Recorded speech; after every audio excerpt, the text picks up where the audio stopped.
Hello, everybody. Welcome to the Buckeye Weekly Podcast. I am Tony Gerdeman here, as always, with Tom Orr. Tom, how's it going?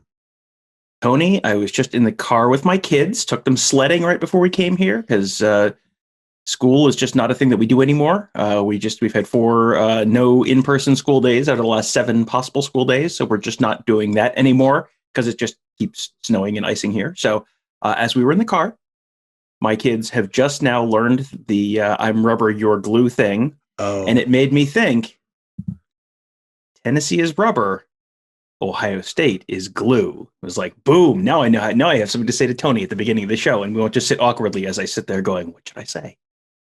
people tune in for the awkwardness, so let's give it to them. And we'll do just a silent count of like 6 seconds of just awkward.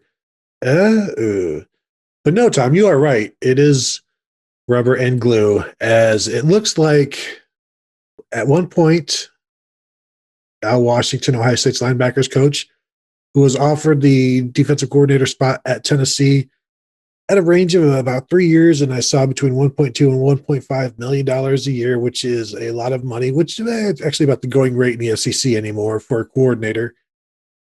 But it would have been he was making a little over $500,000 per year at Ohio State, so you're talking more than doubling, possibly tripling, and that's a lot to turn down. And it appeared for a while that he hadn't turned it down and had actually accepted it.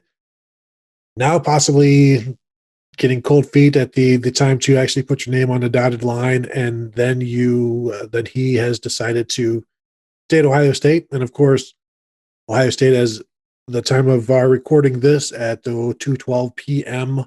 on what is today, Tuesday, has said nothing about anything.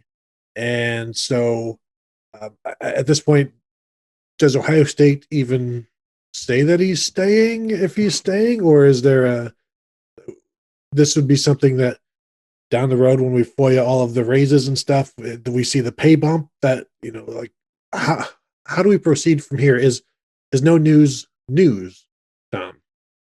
I think no news is news if and when there's a pay bump or a change in responsibilities, maybe.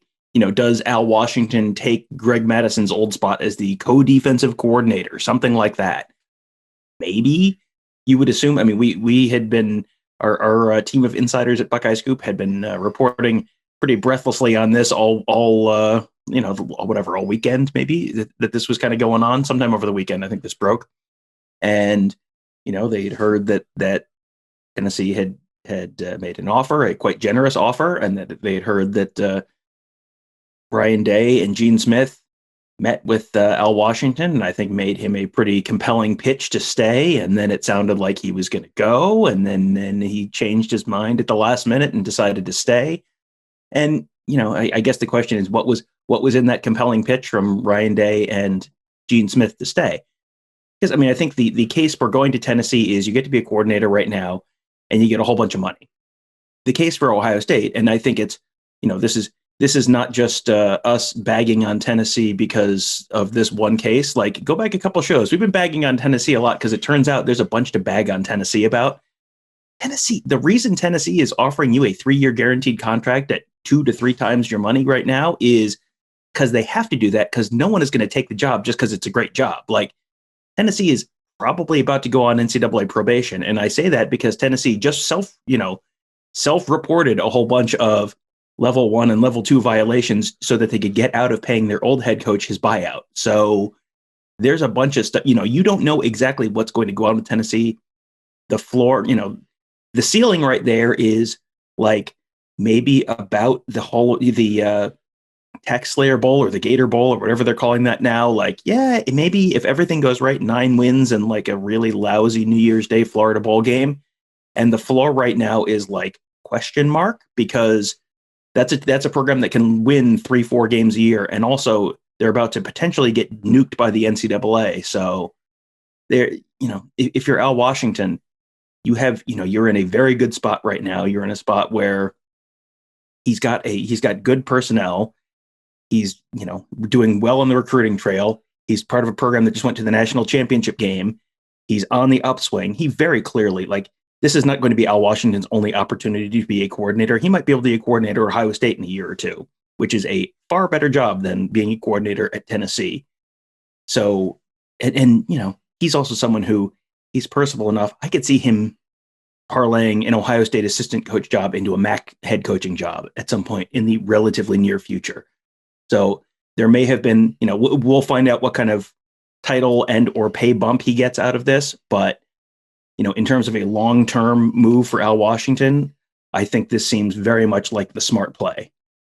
Just thinking in my head, running down a list of great defensive coordinators to come from Tennessee, Tom. I don't have any in mind. The guy in the late 90s, he had a mustache. His name was something. It's escaping me. I can picture him. Brock's back? No. And I keep thinking Woody Woodenhofer, who was the Vanderbilt head coach in the mid to late 90s, who later was a toll booth operator in the state of Florida. So if that's your career path. Yeah, I mean, that was definitely one of the college football, one of the more memorable college football career paths. Yes. Yeah. Oh boy. I'll remember his name at some point, but yeah, I mean, basically nothing associated with Tennessee has turned into anything good in the last 20 years. So, I can understand, if go get that bag is your move, I can respect that. And, if someone wanted to give me 3 times my current salary and, even if I knew this probably isn't going to work out well, but I'm guaranteed to get 3 times my current salary for 3 years, you'd at least have to think about it. And I think probably everyone would, but I think I understand why Al Washington thought about it. And I definitely understand why Al Washington didn't do it. Yeah. And I would expect a little bit of a raise. And if he's not co-coordinator by the end of the week, then certainly it wouldn't surprise me if he's there after next season, or possibly even a coordinator, depending on what happens with the Ohio State defense. Probably make him a co-coordinator. And if you have to bring some new coordinator in, if Kerry Combs doesn't work out, like many are saying, hey, keep in mind, he may not work out. We don't know that for sure. I think he'll be okay. But I would still think a bump to co-coordinator may be in the works. Or the other thing is, Tom, as you said, not like Tennessee is going to be the last team that comes calling. And I need to break in right here because I've done some quick Googling. John Chavis is the guy I was thinking of. He did have a mustache. I was thinking of the correct guy. All of his photos, he looks like a mobster exiting some sort of federal courthouse in all of his photos. Tony, what is John Chavis's listed nickname on Wikipedia? I'm asking because this is a nickname that you also share. Is this your nickname of Chief? The Chief. Johnny Chavis, born October 16th, 1956, nicknamed The Chief. Was he also at LSU for time? Yes, he was. He went recently? from Tennessee to LSU. He worked at Tennessee he was the defensive coordinator 1995 to 2008 at Tennessee, then went to LSU as a defensive coordinator, then Texas A&M as a defensive coordinator, then Arkansas as a defensive coordinator, and has not worked since 2019, according to the always accurate Wikipedia. There you go. Poor Chief. Needs to find himself a toll booth. But yeah, I mean, if Tennessee comes calling this year, next year it could be Alabama. I mean, it could be, and especially with the rate at which Nick Saban loses coaches, although I guess Al Washington probably wouldn't be a good choice for Nick Saban, since Al Washington is not a failed NFL coach. That's, yeah. When you're too successful to go work for Nick Saban, that's actually probably a good sign for your career. And when you think about it, the recent Ohio State defensive coordinator hires, Chris Ash got a head coaching job at Rutgers. Jeff Hafley got a head coaching job at Boston College. I mean, these are Greg Schiano eventually got a head coaching job at Rutgers. I mean, these are guys who, and outside of Schiano, these are not guys who had been previous head coaches. They parlayed that Ohio State job into a Power 5 head coaching job. So you would think certainly an Ohio State position coach, if he wanted to go be a MAC head coach, probably would have that option at some point. And if Al Washington wants to stay at Ohio State, move up to coordinator in a year or two, and then take a head coaching job in a couple more years, he's got the personality, he's got the recruiting acumen. He's someone who I think will make a good head coach just, you kind of follow the plan, follow the path, and it'll get you there. The Luke Fickell career track is not, while it is rare, I don't think it's that bad. You're a local guy and you stick at Ohio State for as long as you can humanly take it, and then you grab a job that is the one that you can win at and recruit at. And we know Al Washington is a pretty decent recruiter already, with 3 top 60 linebackers committed for 2022, even though 2 of them are Ohioans and would expect it to be Buckeyes, but you still have to secure the deal there. We're talking like he's going to stay, and I'm just waiting. As soon as this is, dropped, then it's like, well, change of heart. My heart had a change of heart, and now he is going to. It's $2.5 million to be defensive coordinator, and then it's like, well, of course you had to do it, but there's what good has anybody? What good has come from literally anybody going to that program in the last 3 or 4 years? I'm talking interns, players, coaches. Like, there is no good that has come from that. Maybe somewhere somebody met their soulmate. Like, an intern goes there and they meet another intern, and then they realize, oh, I want to spend the rest of my life with you. I'm guessing that is about the only positive that could have come from the Tennessee football program over the last 3 or 4 years. And because I haven't seen anything in football, like, sure, some players have developed, but now they're in the transfer portal. And that's another thing that Al Washington would have to deal with, is the way people just come and go. And while Ohio State does recruit against the SEC, it's another world to be there doing it in the SEC while you are on probation, which is like, now you can't operate as you normally would, basically. And there's 2 ways: normal and then normal, with quotes. You're hamstrung in many different ways. Ba-da-ba-ba-ba. I'm recruiting. So there you go. Like, yeah, there's no extra value meals there. It's all just, you can have a McDouble and that's it. The Hamburglar steals all your good recruits. It's real sad. That's the thing. What are you selling at Tennessee right now? Like, you've got, because if you're recruiting at Ohio State, you can sell, development. Like, hey, 4 of the last 5 defensive rookies of the year in the NFL have gone to Ohio State. Like, okay, that is a very easy sell. Also, you're going to be in the college football playoff probably as often as not. Also, you're going to be playing in, the greatest rivalry in sports, and all that stuff that they sell, plus all the off-field stuff. That's just the on-field stuff. If you're at Tennessee, like, you're selling what? Like, well, come play in the SEC. Like, that's this, that's the Kentucky sales pitch. That's the Vanderbilt sales pitch. That's the Missouri sales pitch. So you're not selling anything. And there's a whole bunch of SEC teams that are also selling it and also able to sell the college football playoff. We develop players. Like, Tennessee can't sell development. Tennessee can't sell success. Tennessee, I mean, we've talked about the kind of weird recruiting state that they're in, where, yes, even your in-state kids, the bulk of your in-state kids are probably closer to another SEC campus than they are to yours, even though they're in-state, just because of the weird shape that Tennessee is. I mean, there's so many inherent disadvantages there. And that's also, Knoxville's a spot where I don't think, if you haven't been to Knoxville before, it's like, you think like, oh, it's Tennessee. How big is the state? Like, it's far from Memphis. It's decently far from Nashville. And like, it's East Tennessee, and there's not a whole heck of a lot else out there. There's a bunch of like minor league baseball teams, and that's about it. And the Appalachians, and it's a very pretty area, but there's no pro sports. It's an area where it's just like Tennessee football is it. Like Tennessee football, and then the women's basketball team, and that's like it. So it's a real pressure cooker where it's, it probably has just about as much attention as Ohio State football does, maybe more in some ways, because there's not other major league sports in town to sort of just, and men's basketball at Ohio State to sort of distract from that a little bit. So you have this like real pressure cooker and lots of expectations. And it's just like, and the resources you get and the situation you're walking into is like, does not set you up for anything close to that level of success.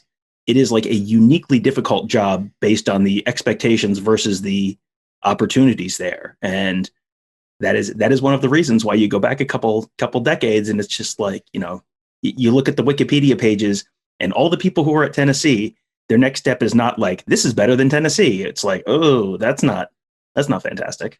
So do you think in talking with Ryan Day and Gene Smith talking to Al Washington, they basically just pulled up the Wikipedia page and be like, okay, just here, we'll give you a few minutes. Just here's a laptop. Just do some surfing and some clicking and you'll see.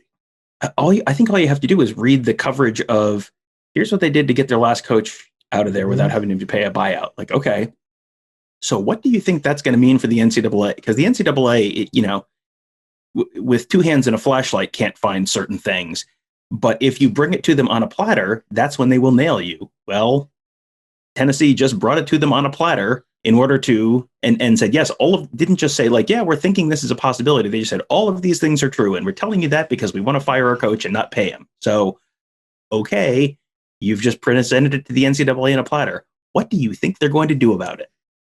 Yeah, and what is Al Washington selling? And what would he be selling at Tennessee? And I guess he could show them the zeros on his paycheck, but that doesn't really do anything for the players. He'd sell them opportunity. I mean, for the fans, you're like, well, you get to root for Georgia and Alabama. Does nothing for the players. I mean, they don't care about SEC like the fans do. So there's no buy-in there, and there's just really no, like, while you could understand it because that's just what coaches do. They move on. They take promotions. You can better understand, like, yeah, I think waiting a year for another job is the smarter decision. Staying at Ohio State where things are, what you're getting into, as opposed to, I don't even know how familiar he is with Josh Heupel. I can't imagine they're all that familiar with each other, and just getting into a situation with you have no idea what is going to be handed down, although you know that it's not going to be good because Tennessee wants it to be bad enough to make what's his face look bad, the former coach Jeremy Pruitt. Yeah, and so there's no, what's the draw other than the money? And you get to call plays. Okay, that's great, but we're down 49-21. Am I still having fun calling plays? No. And that's Vanderbilt. Yeah. You just saw what Alabama can do against a relatively decent, defense personnel wise. Like, okay, now you're playing them, and you have significantly worse personnel, and that level of talent is probably only going to go down instead of up, which it is in Columbus. Like, yeah, there's functionally no downside other than not immediately having the money. That's it. That's the only immediate downside, and I guess we'll find out how much less of the money he will end up with when we do get to FOIA those contracts. But outside of that, like, there's no imminent danger of the Ohio State football program like completely imploding. Like, that's just not based on everything we know. There's nothing looming that's going to all of a sudden the Ohio State team is 4-8 next year. Like, that doesn't seem very likely. So if that's the case, and the defense is probably going to be at the level it was this year or better next year, I think is probably a decent guess.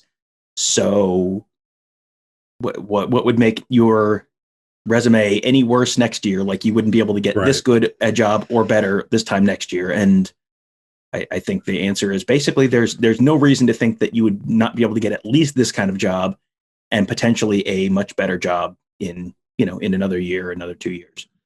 And while it was kind of wise for Jeff Hafley to leave at the same time that Damon Arnett and Jeff Okuda and Jordan Fuller were leaving, Boston College is a better job than Tennessee. Like, yeah, Al Washington is losing 4 senior linebackers. Maybe you want to jump now rather than coach a bunch of unproven guys. But Tennessee is not the kind of place that you take that kind of leap towards. And so at this point, maybe he's not. Maybe he won't. Maybe he hasn't already not done it. And at this point in time, I think we're expecting him to stay at Ohio State. But again, it is 2:30 p.m. on a Tuesday. I'm pulling up Twitter right now just to make sure he hasn't, as you said so eloquently, hasn't already not done it. Yes. Thank you. Now we have a title for this episode. Al Washington hasn't already not done it. So that's the one personnel move or non-movement that Ryan Day has had to deal with. The other is replacing Ryan Stamper, who was the director of player development at Ohio State. It was a long time, is still a long time Urban Meyer guy, right hand man who has left Ohio State to go to Jacksonville to do something similar for the Jaguars and Urban Meyer. There were rumors that Ohio State was looking at C.J. Barnett, former Ohio State safety, former, I believe, second team All Big Ten safety, former 3-year starter, who was a member of the Columbus Police Department. One of the sources I have said that that's happening. Ohio State's not yet said anything like that, but it fits what Ryan Stamper did. That same path. He was a former police officer in Florida before taking the role, and with C.J. Barnett being familiar with the program, being more than familiar with the program, I'm sure he still loves everything about it. Would get to return and continue on what has become a very important, vital piece of Ohio State's football infrastructure in terms of real life Wednesdays, job interviews, setting up career tracks for players.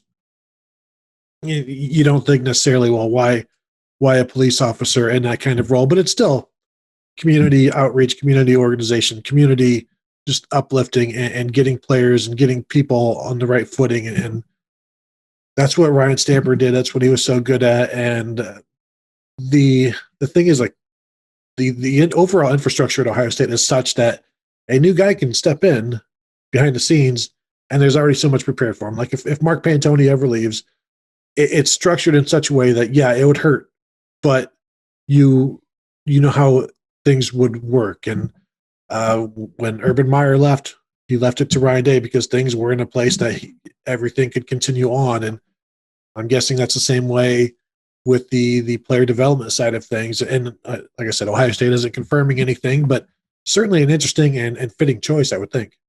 Yeah, he's a good fit, I would think. Just, I mean, culturally, the program because he was kind of early Urban Meyer years, right? He was, late Tressel, early Meyer, Urban. I think. Yeah. So 2013, I think, was 09 to 13. Yeah, that sounds right. Yeah, he seems like he's just a very natural fit. I mean, for what that job is, like if the old guy was super successful and was a former college football player turned police officer turned player, like, okay, we can't get literally the exact same guy, but we're going to get someone who is pretty darn close and also is, instead of Stamper was a Florida guy,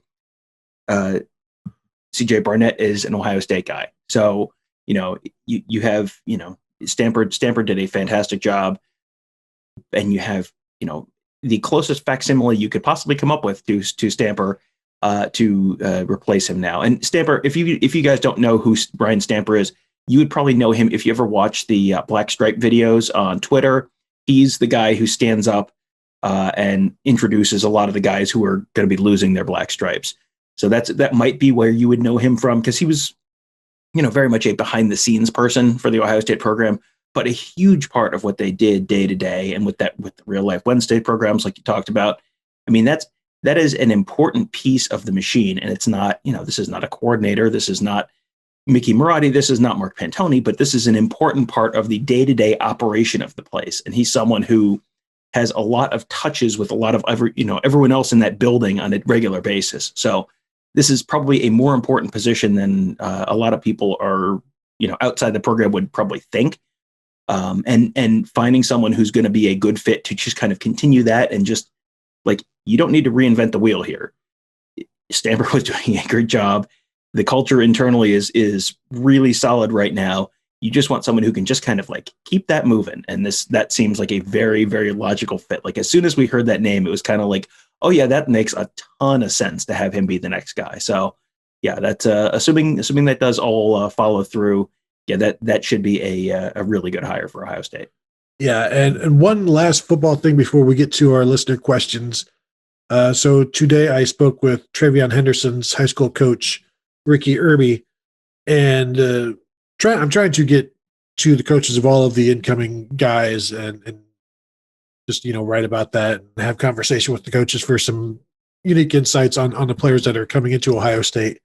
So I thought I'd just share a couple of things that he told me. I'm going to forget most of it because I don't listen.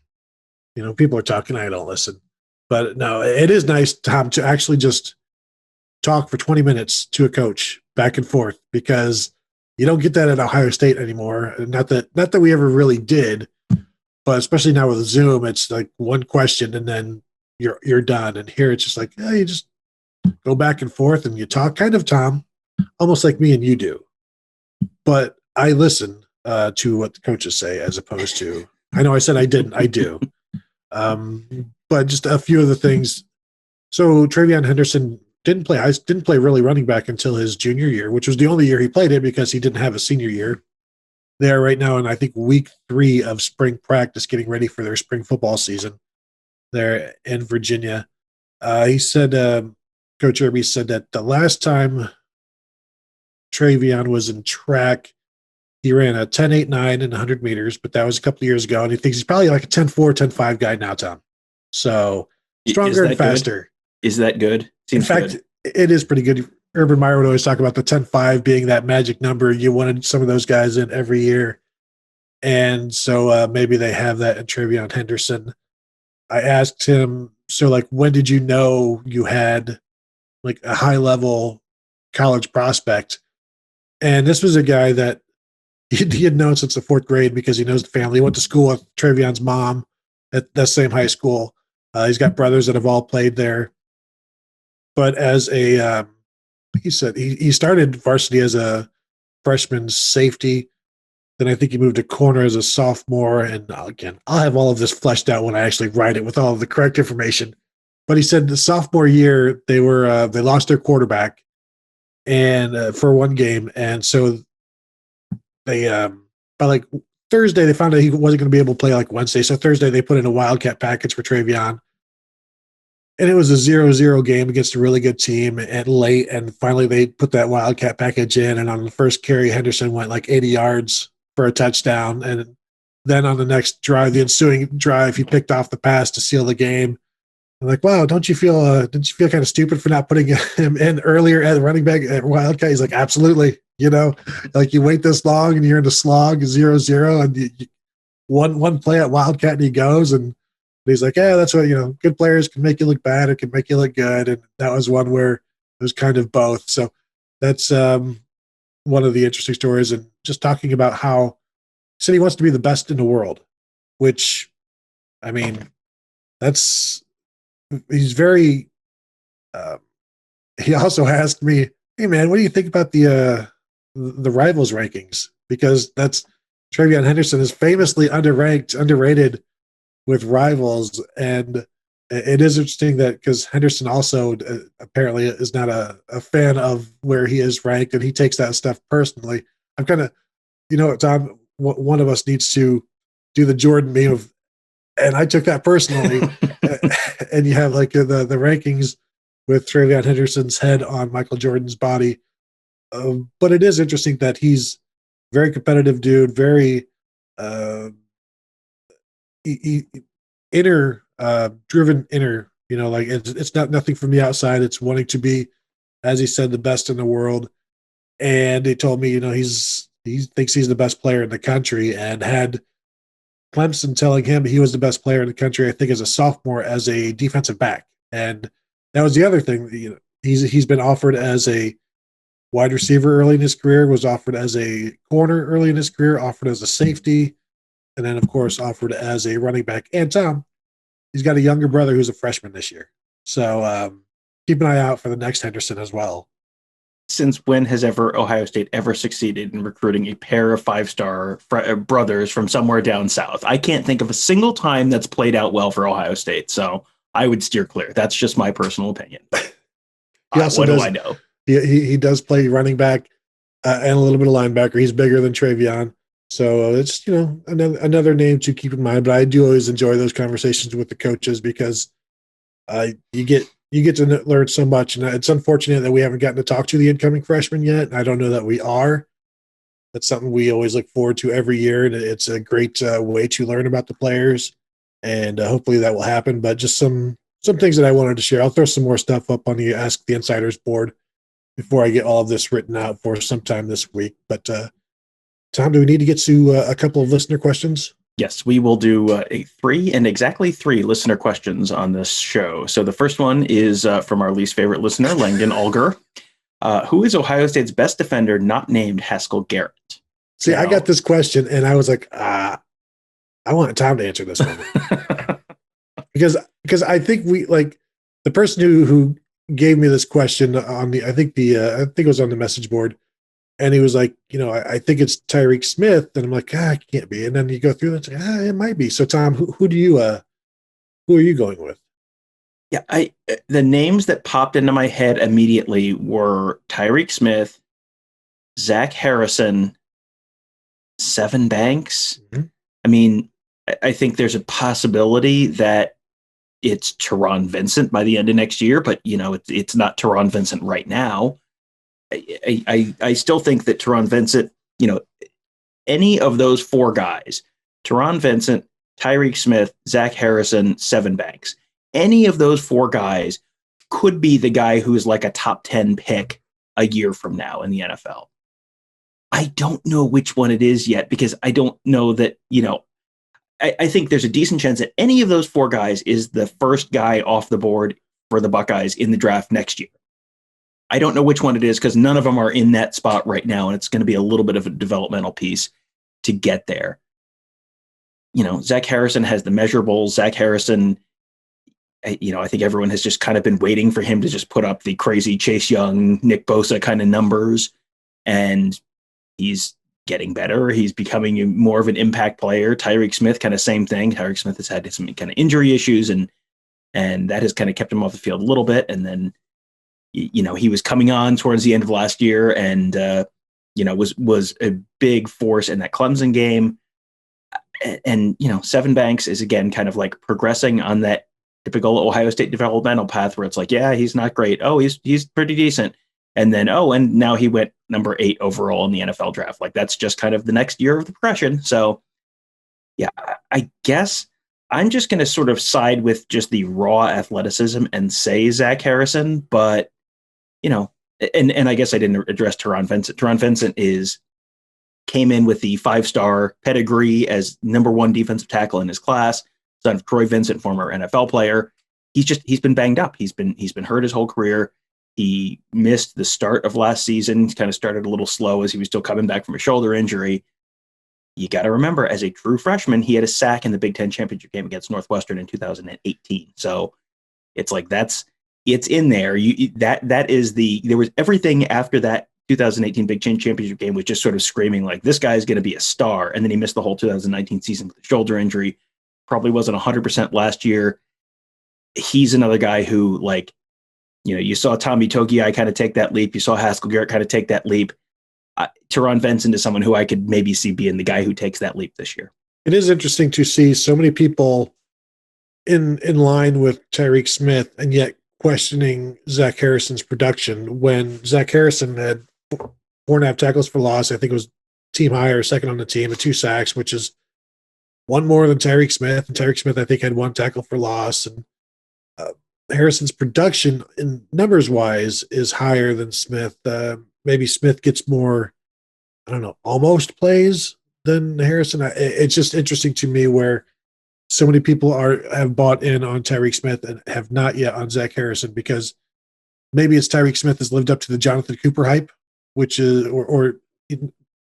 that's the level of expectation for him. Whereas Zach Harrison, the expectation level is so much higher. So even if he's playing better than Tyreek Smith, he's not playing as well as Chase Young. He's not playing as well as Nick Bosa. And so maybe that's an unfortunate thing for him. But yeah, I think it could certainly be Zach Harrison by the time the season rolls around. I'm glad that neither one of us really answered that question. Definitively. That's what the pros do. They hedge. And then if any of those end up being the right answer, we can go, see? Told you. Declaring victory. Next one from Drooby Doo. Antoine Jackson was a huge recruiting win for Ohio State, but he's been mostly a quiet contributor. Do you see him taking a big leap forward heading into next season like Haskell Garrett and Jonathan Cooper did last season? Also, will Jacoby Cowan and Darian Henry move inside the season, or will they stay at defensive end? I'll take the last part. I will have to see them in the spring and see what they look like. I know when we saw them last spring, they weren't ready to move inside at all. I've said before, Cowan was positively skinny. I think he was wearing, he may have been wearing an 11 jersey as maybe a scout guy or something, but he looked like an 11. Like his arms were like thin and his legs were thin, and it looked like he still had. I know he's listed at like 6'5", 270 or something like that. And I'm not buying that, but I'm sure he looks bigger. You know how like Javante Jean-Baptiste would look bigger each time you'd see him? Mm-hmm. I'm guessing that's going to be the same thing with Jacoby Cowan. And I was told like Darian Henry had to lose a lot of weight and just wasn't as strong as they thought he would be. So he played outside this past year. I think eventually he moves inside, but that's up to Mickey Marotti, I think, at this point, as we know, we've talked about in the past. Yeah, that's a tough thing because it's, if you're not physically ready to move inside, it's like you don't want to move inside before they're ready because then you're just, you have a complete wasted year because you can't play them. So it seems like, well, the next season's right around the corner. They have to make this decision right now. Like, no, they don't. They're still doing winter workouts right now. So you're going to get, bigger and stronger during winter workouts. Then you're going to have spring ball. Then you're going to have summer conditioning. Then you're going to have fall camp. Like there's a whole lot of time before the season starts. And, you can see guys progress a ton physically over the course of 7 months at this point. Like, I mean, there is a long way to go. So, the answer, I mean, going back to us not answering questions, the answer is maybe. So we'll have to see how they, I mean, like we can give you a definitive answer right now, but we won't believe it because the answer is like, it depends. Yep. And so as far as Antoine Jackson, is he going to take the big leap forward heading into next season like Haskell Garrett and Jonathan Cooper? I mean, I don't know that you necessarily predict that, although I kind of just did that with Trevion Vincent. So, and they're different positions. They're different positions. I mean, Antoine Jackson has gone from like 2018 was just like a non-factor on the team. I mean, I remember one play from Antoine Jackson in 2018. Yes. It was him trying to tackle an Oregon State running back and the guy getting away and running for 70-something yard touchdown. That is it. Like there is no other memory in my brain from 2018 from Antoine Jackson at Ohio State. And then 2019, it was just kind of like, yeah, I mean, maybe he's okay depth if they need him to be. And then 2020 was just all of a sudden like, oh yeah, okay, this guy's good. Like it's not, when we knew that Togiai wasn't going to be playing in the national championship game, and we saw Antoine Jackson, we had heard that he might not be, and we saw him get off at the bus at the hotel. It was like, oh, that's huge because that's a big deal for them that he's here. He is, if you continue that progression, the next step in that progression is probably, at least a first, second team all Big Ten kind of season, at least, and maybe it's more than that. I don't know that I'm necessarily going to project him to be a first team All-American like Haskell Garrett was, but if he's just solid, like they don't need him to be first team All-American good. They need him to be like all Big Ten good. If he's all Big Ten good, like that's great. That's a huge win. It probably gets him drafted in a decent spot. It helps them have a pretty successful season this year on defense. Like that's I think where the bar probably is for him rather than like the Haskell Garrett level.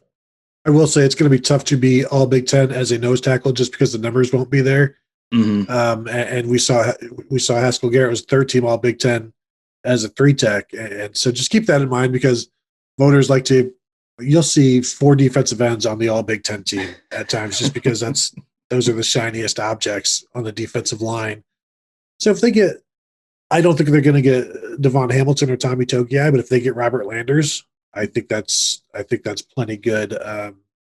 Jonathan Cooper is a second team All-American by 1 or 2 outlets as well. So I just don't see that for Antoine Jackson. And like you said, Tom, like I have said, they don't necessarily need that, but it is huge that he's back. And Tom, it is so huge that he played in the national championship game. We thought it was. A lot of the users on the Ask the Insider board weren't in agreement with you per se about just how big that was. That was a good time. Mm-hmm. The best of times, yes. Speaking of the Ask the Insiders board, Kirk Barton, who's a user there, I've been trying to get him banned for years. What is the largest turkey leg you could consume in one sitting, and would it be smoked or nah? Well, I think I've shared this on this show before, but I nearly died eating a turkey leg on my honeymoon at Disney World. when I've never had a turkey leg as a, with the foil and, it's like this big thing. And so I took a bite and a bone shard like lodged in my throat and I was choking. I actually had to reach into my own throat with my fingers and pull out this long bone. And I almost died. I survived.